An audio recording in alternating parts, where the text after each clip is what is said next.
नमस्कार दोस्तों, आपका स्वागत है हमारे चैनल में। आज हम बात करेंगे शिव पुराण महत्स्य की। कुल मिला के शिव पुराण में 7 संहिता है, जिसमें से पहली संहिता है विंध्येश्वर संहिता। आज हम संपूर्ण विंध्येश्वर संहिता कथा पढ़ेंगे। शिव पुराण विंध्येश्वर संहिता का पहला अध्याय।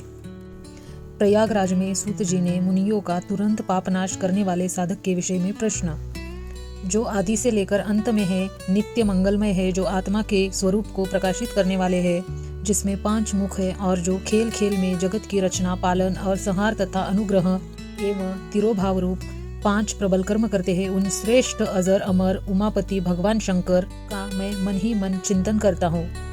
व्यास जी कहते हैं, धर्म का महान क्षेत्र जहाँ गंगा यमुना का संगम है, उस पुण्यमय प्रयाग जो ब्रह्मलोक का मार्ग है, वहाँ एक बार महातेजस्वी महागाथा महात्मा मुनियों ने विशाल यज्ञ का आयोजन किया। उस यज्ञ का समाचार सुनकर पौराणिक शिरोमणि व्यास जी के शिष्य सूत जी वहां मुनियों के दर्शन के लिए आए।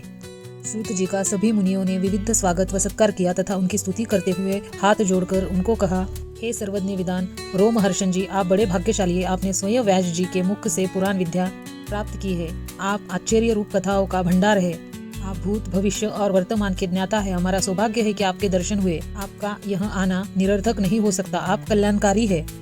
तभी उत्तम बुद्धि वाले सूत जी, यदि आपका अनुग्रह हो तो गोपनीय होकर पर भी आप शुभ तत्व का वर्णन करें, जिसमें हमारी तृप्ति नहीं होती और उसे सुनने की हमारी इच्छा ऐसे ही रहती है। कृपा कर उस विषय का वर्णन करें। घोर कलयुग आने पर मनुष्य पुण्य कर्म से दूर होकर दुराचार में फंस जाएंगे, दूसरों की बुराई करेंगे, पराई स्त्रियों की प्रति आसक्त होंगे, हिंसा करेंगे, मूर्ख नास्तिक और पशु बुद्धि हो जाएंगे। सूत जी, कलियुग में देव प्रतिपादी वर्ण आश्रम व्यवस्था नष्ट हो जाएगी। प्रत्येक वर्ण और आश्रम में रहने वाले अपने अपने धर्मों के आचरण का परित्याग कर विपरीत आचरण करेंगे। आचरण करने में सुख प्राप्त करेंगे। इस सामाजिक वर्ण संकरता से लोगों का पतन होगा, परिवार टूट जाएंगे, समाज बिखर जाएगा, प्रकृति आपदा से जगह जगह लोगों की मृत्यु होगी, धन का क्षय होगा, स्वार्थ लोभ और वृत्ति प्रकृति जाएगी, ब्राह्मण लोभी हो जाएंगे और वेद बेचकर धन प्राप्त करेंगे, मद से मोहित होकर दूसरों के ठगेंगे, पूजा पाठ नहीं करेंगे और ब्रह्मज्ञा से शून्य होंगे। क्षत्रिय अपने धर्म को त्याग कर कसुंगी, पापी और व्यभिचारी हो जाएंगे। शौर्य से रहित वे शूद्रों से ऐसा व्यवहार करेंगे और काम के अधीन होंगे। वैश्य धर्म को त्याग कर विमुख हो संस्कार भ्रष्ट होकर कुर्मागी, धनुपर्जन नारायण होकर नापतोल से ध्यान लगाएंगे। शूद्र अपना धर्म कर्म छोड़कर अच्छी वेशभूषा से सुशोभित व्यर्थ घूमेंगे। वे कुटिल और ईर्ष्यालु होकर अपने धर्म के प्रतिकूल हो जाएंगे। कुर्मी और वाद विवाद करने वाले होंगे। वे स्वयं को कुलीन मानकर सभी धर्मों और वर्णों में विवाह करेंगे। स्त्रियां सदाचार से विमुख हो जाएगी। वे अपने माता पिता का अपमान करेगी और सास ससुर से लड़ेगी, मिलन भोजन करेगी। उनका शील स्वभाव बहुत बुरा होगा। सूत जी, इस तरह जिनकी बुद्धि नष्ट हो गई है और जिन्होंने अपने धर्म का त्याग कर दिया है, ऐसे लोग लोक परलोक में उत्तर गति कैसे प्राप्त करेंगे? इस चिंता से हम सभी व्याकुल है। परोपकार के समान कोई धर्म नहीं है। इस धर्म का पालन करने वाला दूसरों को सुखी करता हुआ स्वयं भी प्रसन्नता अनुभव करता है। यह भावना यदि निष्काम हो तो कर्ता का हृदय शुद्ध करते हुए उसे परम गति प्रदान करती है। हे महामुने, आप समस्त सिद्धांतों के ज्ञाता है। कृपा कर ऐसे कोई उपाय बताए जिससे इन सब पापों का तत्काल नाश हो जाए। व्यास जी कहते हैं, उन श्रेष्ठ मुनियों की यह बात सुनकर सूत जी मन ही मन में परम श्रेष्ठ भगवान शंकर का स्मरण करने उनके इस प्रकार बोले। विंध्येश्वर संहिता का दूसरा अध्याय, शिव पुराण का परिचय और महिमा। सूत जी कहते हैं, साधु महात्माओं, अपनों बहुत अच्छी बात पूरी है। यह प्रश्न तीनों लोगों के हित करने वाला है। आप लोगों के संपूर्ण आग्रह पर गुरुदेव व्यास का स्मरण कर मैं समस्त पापियों से उद्धार करने वाले शिव पुराण की अमृत कथा का वर्णन कर रहा हूँ। ये वेदांत का सार सर्वस्व है। यही परलोक में परमार्थ को देने वाला है तथा दृष्टि को विनाश करने वाला है। इसमें भगवान शिव के उत्तम यश का वर्णन है। धर्म, अर्थ, काम और मोक्ष आदि पुरुषार्थों को देने वाला पुराना अपने प्रभाव की इष्टि से वृद्धि तथा विस्तार को प्राप्त हो सकता है। शिव पुराण अध्याय से कलियुग के सभी पापों में लिप्त जीव उत्तम गति को प्राप्त होंगे। इसके उदय से ही कलियुग का उत्पात शांत हो जाएगा। शिव पुराण को वेद तुल्य माना जाएगा। इस प्रकार प्रवचन सर्वप्रथम भगवान शिव ने ही किया था। इस पुराण के बाहर खंड या भेद है। यह 12 संहिताएं है। विंध्येश्वर संहिता, रुद्र संहिता, विनायक संहिता, उपा संहिता, सहस्त्र कोटि रुद्र संहिता, एकादश रुद्र संहिता, कैलाश संहिता, शतरुद्र संहिता, कोटि रुद्र संहिता, मातृ संहिता, वायवीय संहिता तथा धर्म संहिता। ये हो गई 12 संहिताएं। विंध्येश्वर संहिता में 10,000 श्लोक है। रुद्र संहिता, विनायक संहिता, उमा संहिता और मात्र संहिता प्रत्येक में 8-8 हजार श्लोक है। एकादश रुद्र संहिता में 13,000, कैलाश संहिता में 6,000, शत संहिता में 3,000, कोटि रुद्र संहिता में 9,000, सहस्र कोटि रुद्र संहिता में 11,000, वायवीय संहिता में 4,000 तथा धर्म संहिता में 12,000 श्लोक है। मूल शिव पुराण में कुल 1 लाख श्लोक है, परंतु व्यास जी ने इसे 24,000 श्लोकों में संक्षिप्त कर दिया है। पुराणों की क्रम संख्या में शिव पुराण का चौथा स्थान है, जिसमें 7 संहिता है। पूर्व काल में भगवान शिव ने 100 करोड़ श्लोक का पुराण ग्रंथ ग्रंथित किया था। सृष्टि के आरंभ में निर्मित यह पुराण साहित्य अधिक विस्तृत था। द्वापर युग में दोपान्यान आदि महर्षि ने पुराण को 18 भागों में विभाजित कर 4 श्लोकों में इसको संक्षिप्त कर दिया। इसके उपरांत व्यास जी ने 24,000 श्लोकों में इसका प्रतिपादन किया। यह देवतुल्य पुराण विद्येश्वर रुद्र संहिता, शत रुद्र संहिता, कोटि रुद्र संहिता, उमा संहिता, कैलाश संहिता और वायवीन संहिता नामक 7 संहिताओं में विभाजित है। यह 7 संहिताओं वाला शिव पुराण वेद के समान प्रमाणिक तथा उत्तम गति प्रदान करने वाला है। इस निर्मल शिव पुराण की रचना भगवान शिव द्वारा की गई है तथा इसको संपेक्ष में संकलित करने का श्रेय व्यास जी को जाता है। शिव पुराण सभी जीवों का कल्याण करने वाला है, सभी पापों का नाश करने वाला है। यही सप्त पुरुषों को कल्याण प्रदान करने वाला। यह तुलना रहित है तथा इसमें वेद प्रतिपादित अद्वितीय ज्ञान तथा निष्कष्ट धर्म का प्रतिपादन है। शिव पुराण श्रेष्ठ मंत्र समूह का संकलन है तथा यही सभी के लिए शिव धाम की प्राप्ति का साधन है। समस्त पुराणों में सर्वश्रेष्ठ शिव पुराण ईर्ष्या रहित अंतकरण वाले विद्वानों के लिए जानने की स्तुति है। इसमें परमात्मा का गान किया गया है। इस अमृतमयी शिव पुराण को आदर से पढ़ने और सुनने वाला मनुष्य भगवान शिव का प्रिय होकर परम गति को प्राप्त कर लेता है। विंध्येश्वर संहिता 3रा अध्याय श्रावण, कीर्तन और मनन साधनों की श्रेष्ठता। व्यास जी कहते हैं, सूत जी के वचनों को सुनकर सभी महर्षि बोले, भगवान आप देवतुल्य अद्भुत एवं पुण्यमयी शिव पुराण की कथा सुनाइए। सूत जी ने कहा, हे महर्षि, आप कल्याणमय भगवान शिव का स्मरण करके वेद के सार से प्रकट शिव पुराण की अमृत कथा सुनाइए। शिव पुराण में भक्ति, ज्ञान और वैराग्य का गान किया गया है। जब सृष्टि आरंभ हुई तो 6 कुलों के महर्षि आपस में वाद विवाद करने लगे कि अमुक वस्तु उत्कृष्ट है, तमुक नहीं। जब इस विवाद में बड़ा रूप धारण कर लिया तो अभी अपनी शंका के समाधान के लिए सृष्टि की रचना करने वाले अविनाशी ब्रह्मा जी के पास जाकर हाथ जोड़कर कहने लगे, हे प्रभु, आप संपूर्ण जगत को धारण कर उनका पोषण करने वाले हैं। प्रभु, हम जानना चाहते हैं कि संपूर्ण तत्वों से परे परातत्पर पुराण पुरुष कौन है। तभी ब्रह्मा जी ने कहा, ब्रह्मा, विष्णु, रुद्र और इंद्र आदि से संयुक्त संपूर्ण जगत समस्त भूतों एवं इंद्रियों के साथ पहले प्रकट हुआ है। वे देव महादेव की सर्वज्ञ और संपूर्ण है। भक्ति से ही इनका साक्षात्कार होता है, दूसरे किसी उपाय से इनका दर्शन नहीं होता। भगवान शिव में अटूट भक्ति मनुष्य को संसार बंधन से मुक्ति दिलाती है। भक्ति से उन्हें देवता का कृपा प्रसाद प्राप्त होता है, जैसे अंकुर से बीज और बीज से अंकुर पैदा होता है। भगवान शंकर का कृपा प्रसाद प्राप्त करने के लिए आप सब ब्रह्मश्री धरती पर सहस्रों वर्षों तक चलने वाले विशाल यज्ञ करें। यज्ञपति भगवान शिव की कृपा से ही विद्या के सार तत्व सद्या साधन का ज्ञान प्राप्त होता है। शिव पद की प्राप्ति साध्य और उनकी सेवा ही साधना है। तथ्य जो मनुष्य बिना किसी फल की कामना किए उनकी भक्ति में डूबे रहते हैं, वही साधक है। कर्म के अनुष्ठान से प्राप्त फल को भगवान शिव के श्री चरणों में अर्पित करना ही परमेश्वर की प्राप्ति का उपाय है तथा यही मोक्ष प्राप्ति का एकमात्र साधन है। साक्षात महेश्वर ने ही भक्ति के साधनों का प्रतिपादन किया है। कान से भगवान के नाम, गुण और लीलाओं का श्रवण, वाणी द्वारा उनका कीर्तन तथा मन के द्वारा उनका मनन शिवपद की प्राप्ति के महान साधन है। इस तथा इन साधनों से ही संपूर्ण मनोरथ की सिद्ध होती है।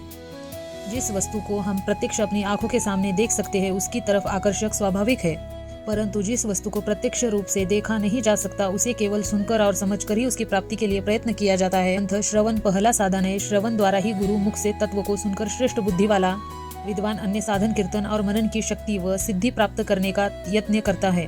मनन के बाद इस साधन की साधना करते रहने से धीरे धीरे भगवान शिव का सहयोग प्राप्त होकर और अलौकिक आनंद की प्राप्ति होती है।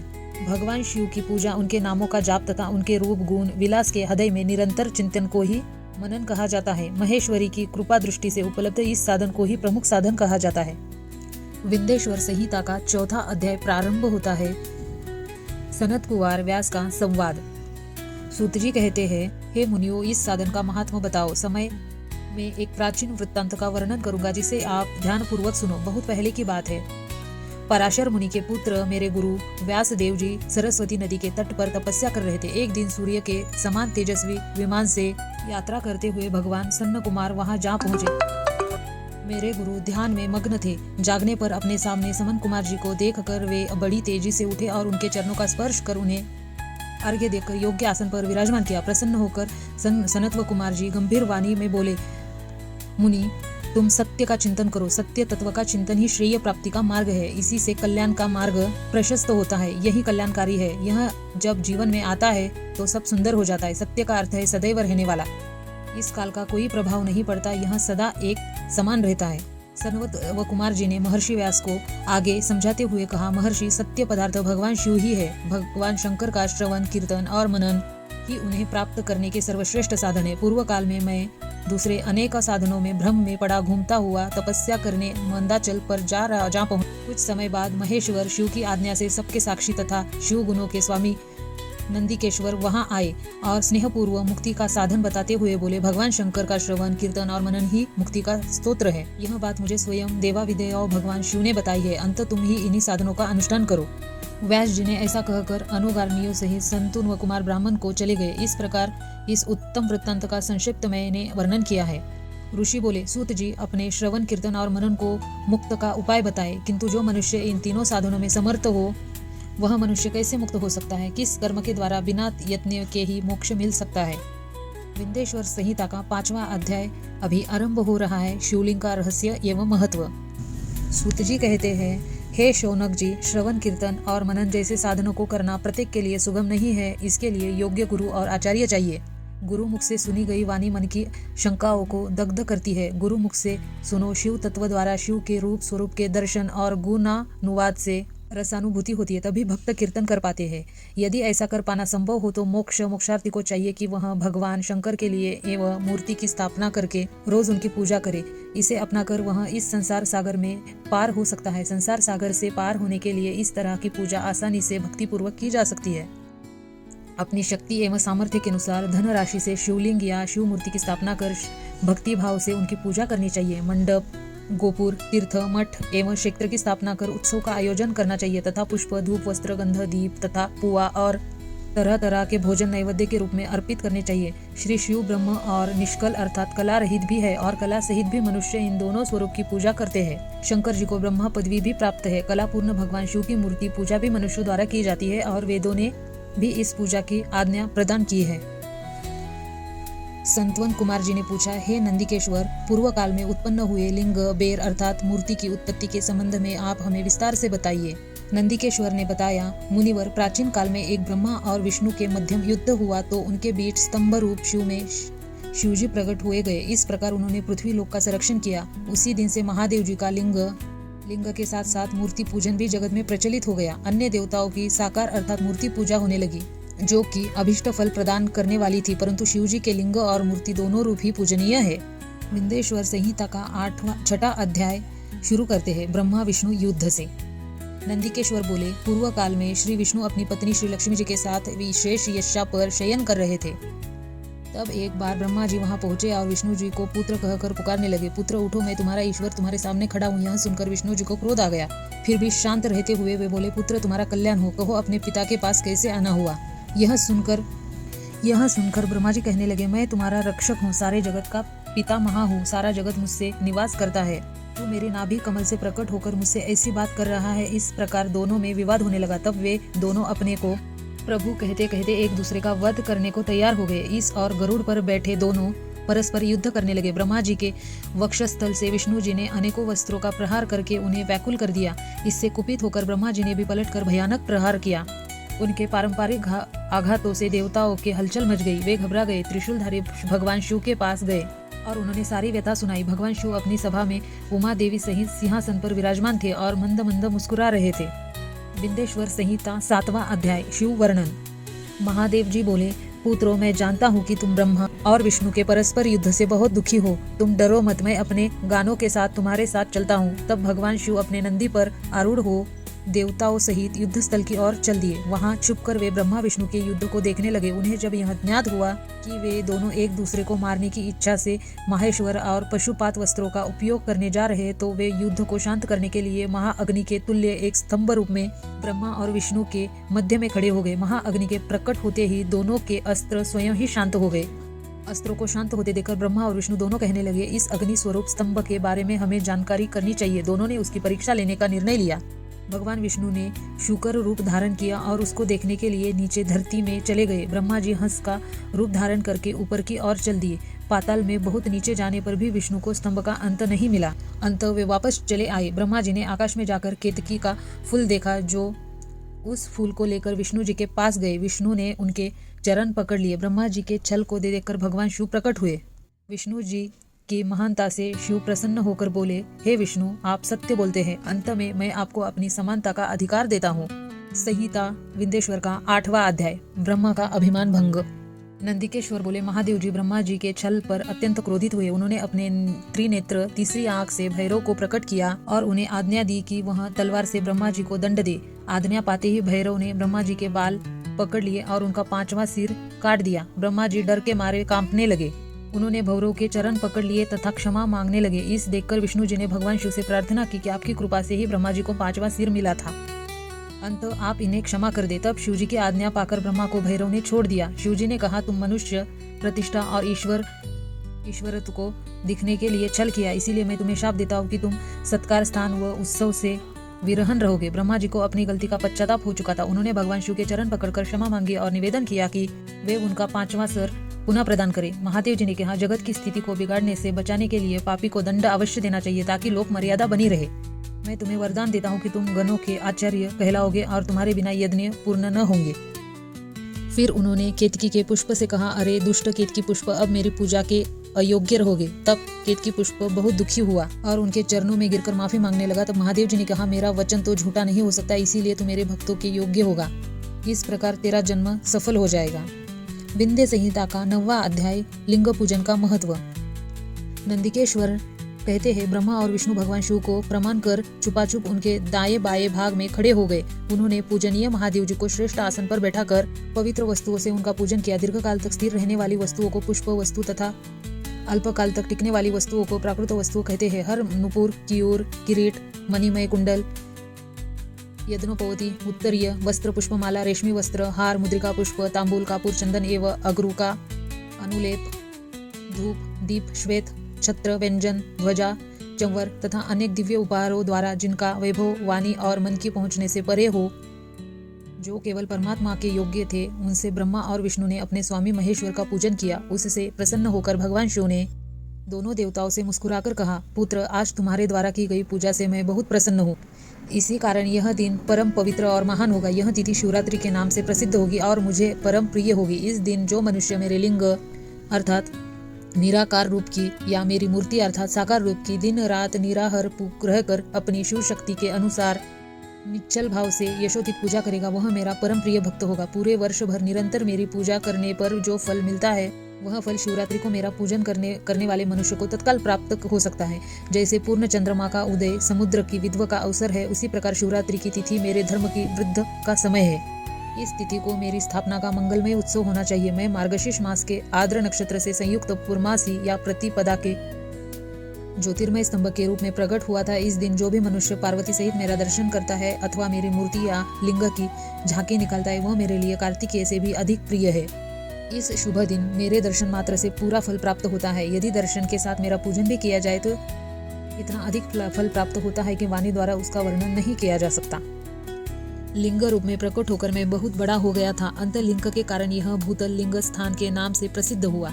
जगत के लोग इसका दर्शन पूरे पूजन कर सकते हैं। इसके लिए यह अनादि और अनंत ज्योति स्तंभ अथवा ज्योतिर्मय लिंग अत्यंत छोटा हो जाएगा। यह लिंग सब प्रकार के भोग सुलभ करवाने वाला तथा भोग और मोक्ष का एकमात्र साधन है। इसका दर्शन स्पर्श और ध्यान प्राणियों को जन्म और मृत्यु के कष्ट से छुड़वाने वाला है। शिवलिंग के यह प्रकट होने के कारण यह स्थान अरुणाचल नाम से प्रसिद्ध होगा तथा यहाँ बड़े बड़े तीर्थ प्रकट होंगे। इस स्थान पर रहने या मरने से जीवों को मोक्ष प्राप्त होगा। मेरे दो रूप है, साकार और निराकार।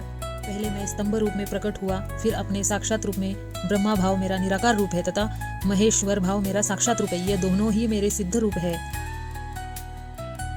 मैं ही पर ब्रह्म परमात्मा हूँ। जीवों पर अनुग्रह करना मेरा कार्य है। मैं जगत की वृद्धि करने होने के कारण ब्रह्मा कहलाता हूँ। सर्वत्र स्थिति होने के कारण मैं ही सबकी आत्मा हूँ। सर्ग से लेकर अनुग्रह तक जो जगत संबंधी 5 कृत्य है वे सदा मेरे हैं। मेरी ब्रह्म रूपता का बोध कराने के लिए पहले लिंग प्रकट हुआ, फिर अज्ञात ईश्वर का साक्षात्कार करने के लिए मैं जगत रूप में प्रकट हो गया। मेरा सफल रूप मेरे ईश्वर का और निष्कल रूप मेरे ब्रह्म स्वरूप का बोध करता है। मेरा लिंग मेरा स्वरूप है और मेरे सामीप्य की प्रति कराने वाला है। मेरे लिंग की स्थापना करने वाले मेरे उपासक को मेरी समानता की प्राप्ति हो सकती है तथा मेरे साथ एकात्म भाव करता हुआ संसार सागर से मुक्त हो जाता है। वह जीते जी परमानंद की अनुभूति करता हुआ शरीर का त्याग कर शिवलोक को प्राप्त होता है, अर्थात मेरा ही स्वरूप हो जाता है। मूर्ति की स्थापना लिंग की अपेक्षा गयन है। यह उन भक्तों के लिए है जो शिव तत्व के अनुशील से सक्षम नहीं है। अभी इस संहिता का विंध्येश्वर संहिता का 10वां और आखिरी अध्याय हम आरंभ कर रहे हैं। प्रणव एवं पांचाक्षर मंत्र की महत्वता। ब्रह्मा और विष्णु ने पूछा, प्रभु सृष्टि आदि 5 कृत्यों के लक्षण क्यों है, यह हम दोनों को बताए। तब शिव भगवान बोले, मेरे कर्तव्यों को समझना अत्यंत गहन है, तथापि मैं कृपा पूर्वक तुम्हें बता रहा हूँ। सृष्टि पालन, संहार, तिरोभाव और अनुग्रह मेरे जगत संबंधित 5 कार्य है जो नित्य सिद्ध है। संसार की रचना का आरंभ सृष्टि कहलाता है। मुझसे पालित होकर सृष्टि का सुस्थिर रहना उसका पालन है, उसका विनाश नहीं। सहर है, प्राणों के उत्कर्मा को तिरोभाव कहते हैं। इस सब से छुटकारा मिल जाना ही मेरा अनुग्रह अर्थात मोक्ष है। यह मेरे 5 कृत्य है। सृष्टि आदि 4 कृत्य संसार का विस्तार करने वाले हैं। 5वां कृत्य मोक्ष का है। मेरे भक्तजन इन 5 कार्यों को 5 भूतों में देखते हैं। सृष्टि धरती पर, स्थिल जल में, संहार अग्नि में, तिरोभाव वायु में और अनुग्रह आकाश में स्थित है। पृथ्वी से सबकी सृष्टि होती है, जल से वृद्धि होती है, आग से जला देती है, वायु एक स्थान से दूसरे स्थान पर ले जाती है और आकाश सबको अनुग्रहित करता है। इन 5 कृत्यों का भार वहन करके लिए ही मेरे 5 मुख है। 4 दिशाओं में 4 मुख और इनके बीच में 5वां मुख है। पुत्रों, तुम दोनों मुझे तपस्या से प्रसन्न कर सृष्टि और पालन 2 कार्य प्राप्त कर लिए हैं। इसी प्रकार मेरी विभूति रूप रुद्र और महेश्वर ने संहार और तिरोभाव कार्य मुझसे प्राप्त किया है, परंतु मोक्ष मैं स्वयं प्रदान करता हूँ। मैं पूर्व काल में अपने स्वरूप भूत मंत्र का उपदेश किया है, ओमकार रूप में प्रसिद्ध है। यह मंगलकारी मंत्र है। सर्वप्रथम मेरे मुख से ओमकार प्रकट हुआ जो मेरे स्वरूप का बोध कराता है। इसका स्मरण निरंतर करने से ही मेरा स्मरण होता है। मेरे उत्तरी मुख से आकार का, पश्चिम मुख से उकार का, दक्षिण मुख से मकार का, पूर्वती मुख से बिंदु का तथा मध्यवर्ती मुख से नाद का प्रकटीकरण हुआ है। इस प्रकार 5 अवयवों से ओंकार का विस्तार हुआ है। इन 5 अवयवों को एकाकर होने पर प्रणव ओम नामक अक्षर उत्पन्न हुआ। जगत में उत्पन्न सभी स्त्री पुरुष इस प्रणव मंत्र में व्याप्त है। यह मंत्र शिव शक्ति दोनों का बोध कराता है। इसी से पांचाक्षर मंत्र ओम नमः शिवाय की उत्पत्ति हुई है। यह मेरे साकार रूप का बोधक है। इस पांचाक्षर मंत्र से मातृत्व वर्ण प्रकट होता है जो 5 भेद वाले हैं। इसी से शिव मंत्र सहित त्रिपदा गायत्री का प्रकट हुआ है। इस गायत्री संपूर्ण वेद प्रकट हुआ है और उन वेदों से करोड़ों मंत्र निकलते हैं।